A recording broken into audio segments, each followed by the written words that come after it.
Very good evening class. Welcome to our YouTube channel RPSC bio academy. देखिए, हम जिस animal के बारे में डिस्कशन कर रहे थे वो था अर्थवर्म। अगर मैं अर्थवर्म की बात करूं तो कल हमने अर्थवर्म में मेल रिप्रोडक्टिव सिस्टम और फीमेल रिप्रोडक्टिव सिस्टम को देख लिया था। आज हम बात करेंगे अर्थवर्म में फर्टिलाइजेशन की।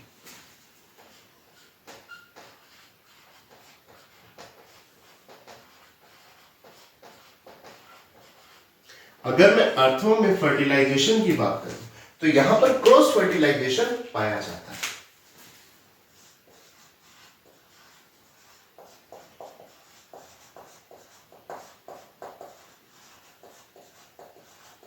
क्रॉस फर्टिलाइजेशन पाया जाता है। यहां पर सेल्फ फर्टिलाइजेशन एब्सेंट होता है।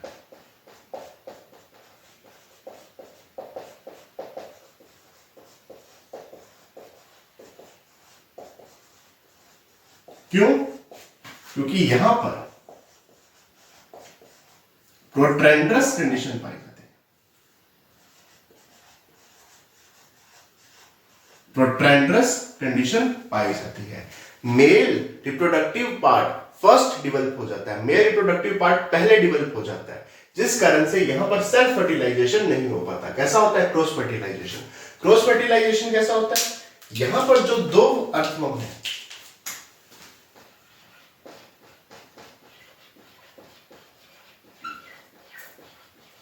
वो क्लोजर आते हैं, पास आते हैं। दो अर्थवर्म क्लोजर आते हैं अपनी वेंट्रल सरफेस द्वारा, वेंट्रल सरफेस से। दो अर्थवर्म क्लोजर आते हैं अपनी वेंट्रल सरफेस से, जिसमें एक अर्थवर्म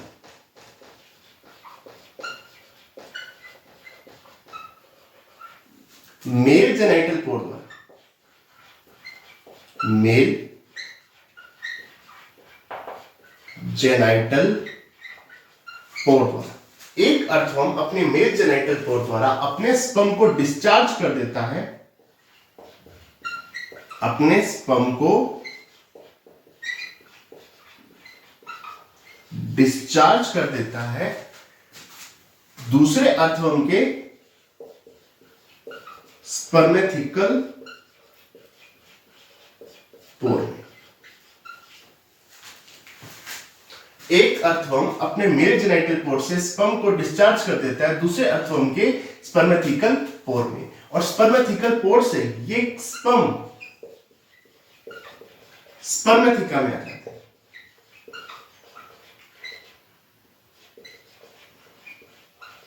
कहां जाते हैं? स्पर्मेथिका में आ जाते हैं। अब ये स्पर्म है कहां? स्पर्मेथिका में।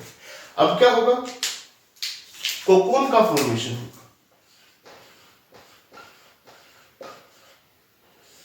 कोकून का फॉर्मेशन होगा। कोकून का फॉर्मेशन किसके द्वारा होता है? तो क्लाइटेलम के द्वारा।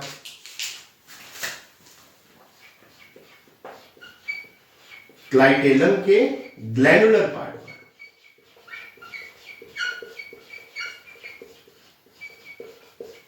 क्लाइटेलम के ग्लैंडुलर पार्ट के द्वारा।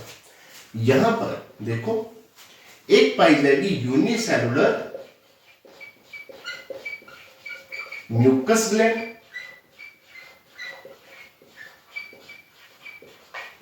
जो कि म्यूकस का सिक्रेशन करेगी।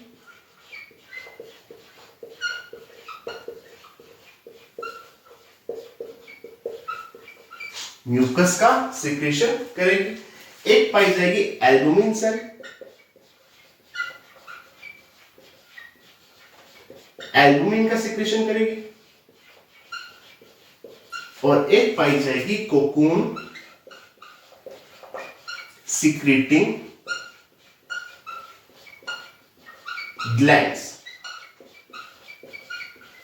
जो कि क्या बनाएगी? Wall of cocoon.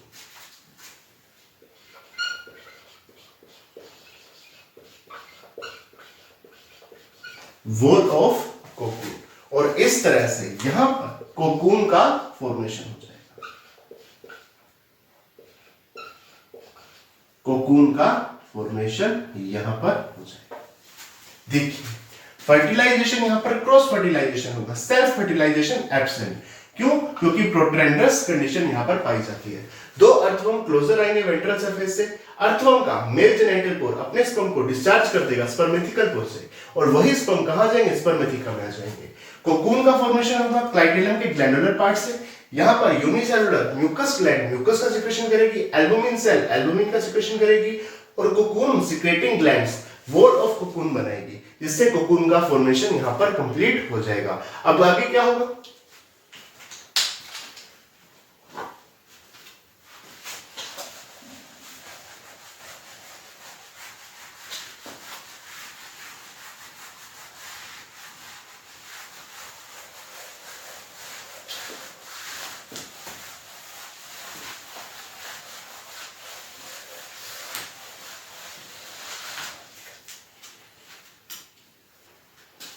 देखिए अब आगे क्या होगा। अब जो कोकून फॉर्म हुआ है वो मूव करेगा फॉरवर्ड। कहां मूव करेगा, फॉरवर्ड डायरेक्शन में, अलोंग द बॉडी।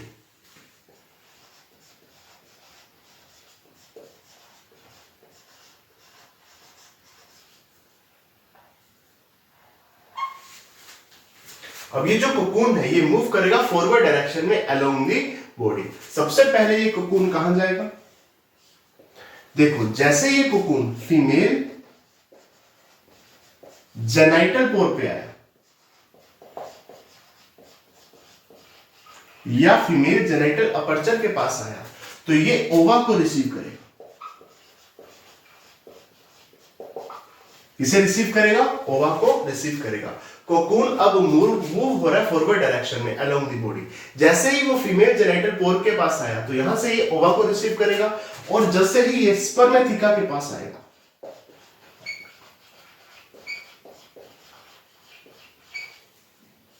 स्पर्मेथिका के पास आएगा तो किसे रिसीव करेगा, स्पर्म ऑफ अदर अर्थवर्म। जो दूसरे अर्थवर्म के स्पर्म है उसे रिसीव करेगा, स्पर्म ऑफ अदर अर्थवर्म उसे रिसीव करेगा। अब यहां पर कोकून में स्पर्म भी आ गए और ओवा भी आ गए। फीमेल जेनाइटल फोर्सेस ने ओवा को रिसीव कर लिया और स्पर्मेथिका से इसने रिसीव कर दिया किसको, स्पर्म ऑफ अदर अर्थवर्म। लेकिन यहां पर फर्टिलाइजेशन अभी नहीं होगा। फर्टिलाइजेशन कब होगा, अब जो कोकून है वो डीअटैच हो जाएगा, बॉडी से क्या हो जाएगा, डीअटैच हो जाएगा, और ये कहां चला जाएगा, मॉइस्ट सोइल में डिपॉजिट हो जाएगा।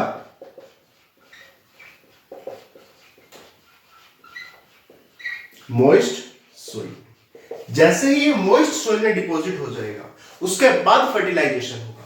अब यहां पर क्या होगा, फर्टिलाइजेशन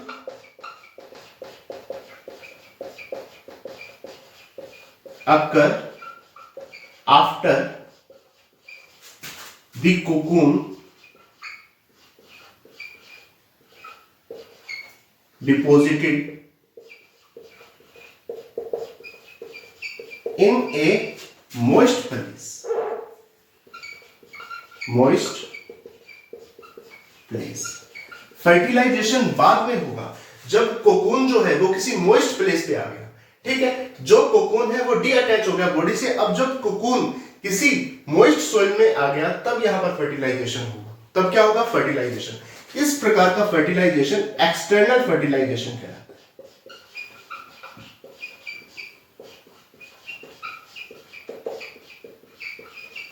क्या कहलाता है, एक्सटर्नल फर्टिलाइजेशन कहलाता है। फर्टिलाइजेशन के बाद यहां पर जो डेवलपमेंट होगा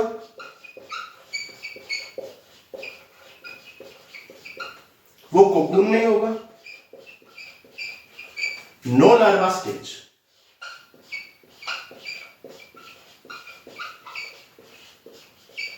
नो लार्वा स्टेज यहां पर पाई जाएगी, और यहां पर जो एल्बुमिन सेल है या जो एल्बुमिन सिक्रीशन है,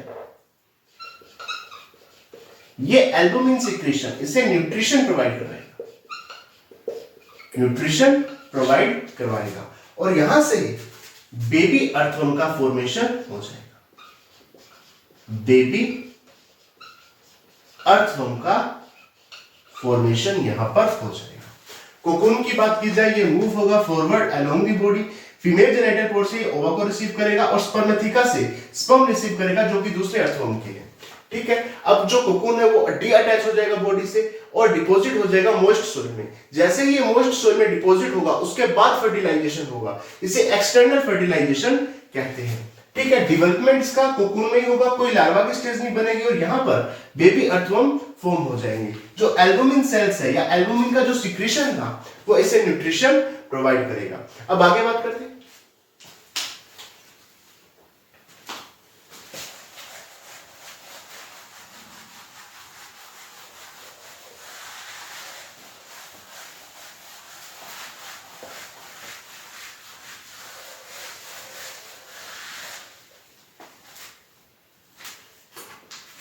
देखिए, अगर मैं आगे बात करूं तो यहां पर जो अर्थवर्म का डेवलपमेंट हो रहा है,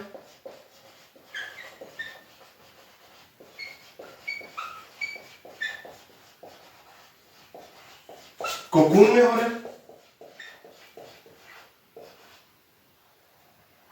कहां हो रहा है? कोकून में, जो कि लाइट येलो कलर,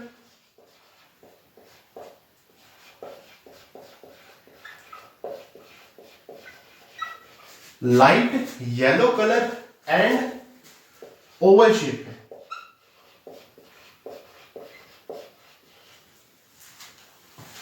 इस डेवलपमेंट को कंट्रोल करने के लिए न्यूरल या न्यूरो हार्मोन की रिक्वायरमेंट होती है। न्यूरो हार्मोन की रिक्वायरमेंट होती है और न्यूरो हार्मोन का सिक्रेशन इसके ब्रेन द्वारा किया जाता है, या जिसे आपने बोला था सुप्रा फेरेंजियल गैंग्लिया।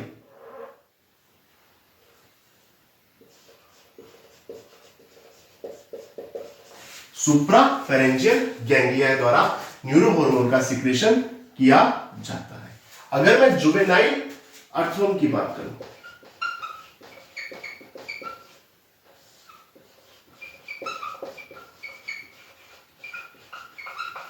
जुवेनाइल अर्थवर्म में बेसिकली क्लाइटेलम एब्सेंट है,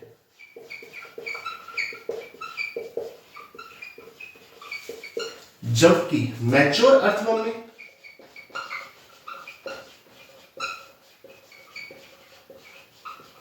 क्लाइटेलम फॉर्म हो जाता है। क्लाइटेलम फॉर्म हो जाता है। अर्थवर्म का डेवलपमेंट कोकून में होगा जो कि लाइट येलो कलर का ओवल शेप होगा और इस डेवलपमेंट को कंट्रोल करने के लिए न्यूरो हार्मोन की रिक्वायरमेंट होगी जिसका सिक्रेशन ब्रेन या सुप्राफेरेंजियल गैंग्लिया करेगा। जुवेनाइल अर्थवर्म में क्लाइटेलम एब्सेंट होगा जबकि मैच्योर अर्थवर्म में क्लाइटेलम पाया जाएगा। देखो यहां पर जो डेवलपमेंट हो रहा है और उसमें जो क्लीवेज हो रहा है, डेवलपमेंट में क्लीवेज हो रहा है वो कैसा हो रहा है? Unequal, holoblastic, spiral cleavage. Unequal, holoblastic और स्पाइरल क्लीवेज यहां पर हो रहा है। ठीक है, अब आगे बात करते हैं।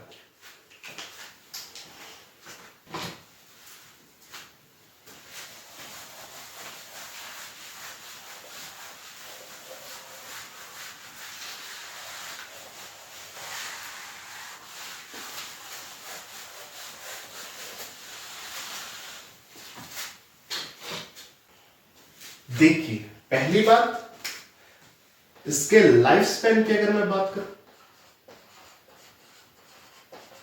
तो 3.5 साल से 10.5 साल के बीच में इसका लाइफ स्पैन पाया जाता है। यहां पर हमने देखा कोई लार्वा स्टेज नहीं पाई,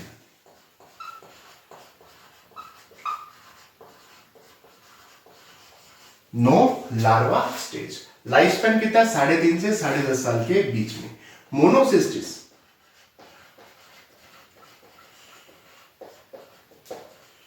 and Rhabditis, Monocystis and Rhabditis यहां पर एंडोपैरासाइट के रूप में पाए जाते हैं।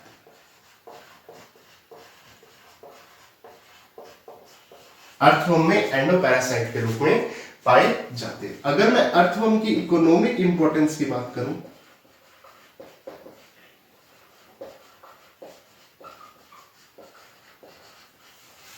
तो इसे फ्रेंड्स ऑफ फार्मर भी कहते हैं। फार्मर का फ्रेंड्स भी कहते हैं। ठीक है, बेसिकली ये क्या करता है? पहली चीज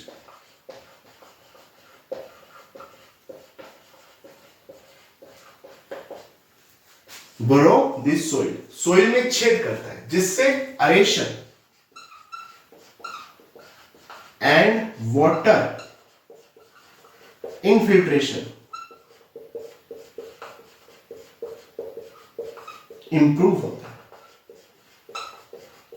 पहली बात, सोइल में छेद करेगा जिससे अरेशन यानी एयर जो है वो अच्छी तरह से सोइल के अंदर जा सकेगी और वाटर का फिल्ट्रेशन भी अच्छे से हो पाएगा। तो उसे क्या कर रहा है? इंप्रूव कर रहा है।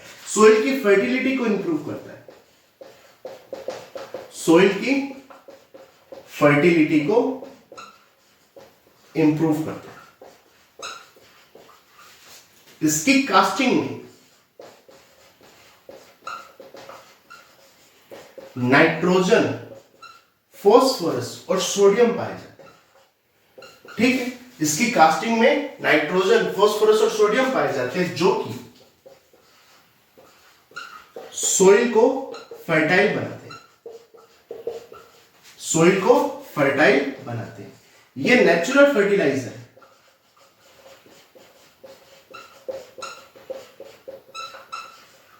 नेचुरल फर्टिलाइजर है। ये क्या करता है? वर्मी कंपोस्टिंग करता है।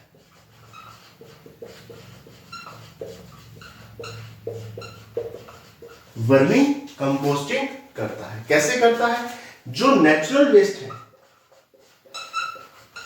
नेचुरल या ऑर्गेनिक वेस्ट को डाइजेस्ट करके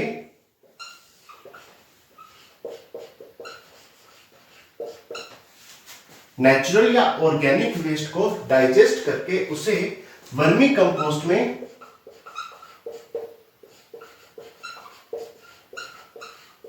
बदल देता है। वर्मी कंपोस्ट में बदल देता है।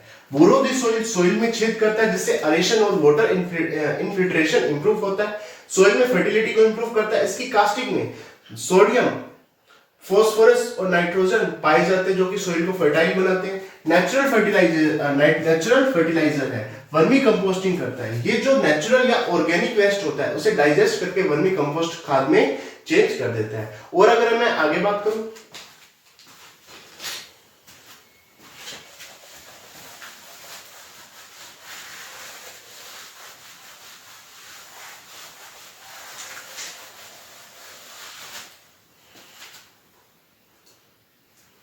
देखिए, अगर मैं आगे बात करूं तो इसका और नेगेटिव इंपैक्ट भी है। जैसे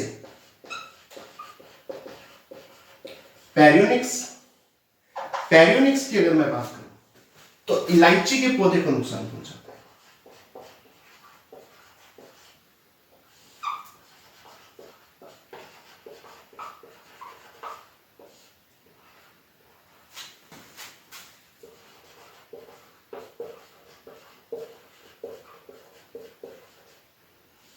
इलायची के पौधे को नुकसान पहुंचाता है। इसके अलावा फेरेटिमा इलोंगेटा, फेरेटिमा इलोंगेटा क्या करता है? फेरेटिमा इलोंगेटा की अगर मैं बात करूं तो पान के पौधे को नुकसान पहुंचाता है।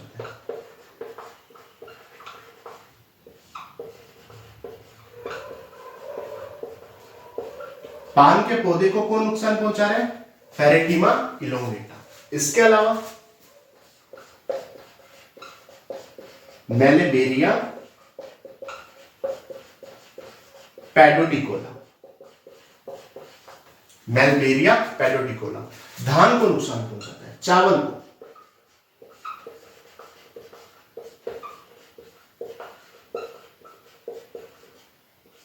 धान को नुकसान पहुंचाता है। इसके अलावा अगर मैं आगे बात करूं तो इसे बेट फॉर फिशिंग, फिशिंग के लिए चारे के रूप में इस्तेमाल किया जा सकता है। बेट फॉर फिशिंग, फिशिंग के चारे के रूप में इस्तेमाल किया जाता है। पेरियोनिक्स की बात की जाए, पेरियोनिक्स इलायची के पौधे को नुकसान पहुंचाता है। फेरेटिमा इलोंगेटा की अगर मैं बात करूं तो ये पान के पौधे को नुकसान पहुंचाता है। मेलेवेरिया पेडोडिकोला की बात करूं धान को नुकसान पहुंचाता है। और फिशिंग के लिए इसे चारे के रूप में इस्तेमाल किया जा सकता है। ठीक,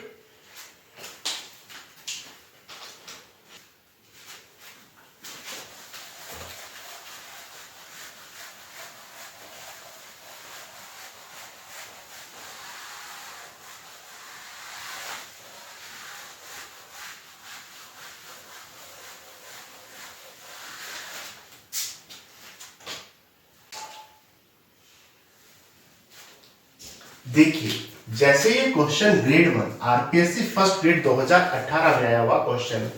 दिस सर्कुलर मसल लेयर, जो सर्कुलर मसल लेयर पाई जाती है फेरेटिमा की बॉडी में, अर्थवर्म की बॉडी में, अर्थवर्म की बॉडी वॉल में जो सर्कुलर मसल पाई जाती है उसमें कौन सा पिगमेंट पाया जाता है, उसमें कौन सा पिगमेंट पाया जाता है, कंटेन पिगमेंट कौन सा पाया जाता है, पोरफायरिन। बिल्कुल पोरफायरिन पिगमेंट यहां पर पाया जाता है। कौन सा पिगमेंट, पोरफायरिन।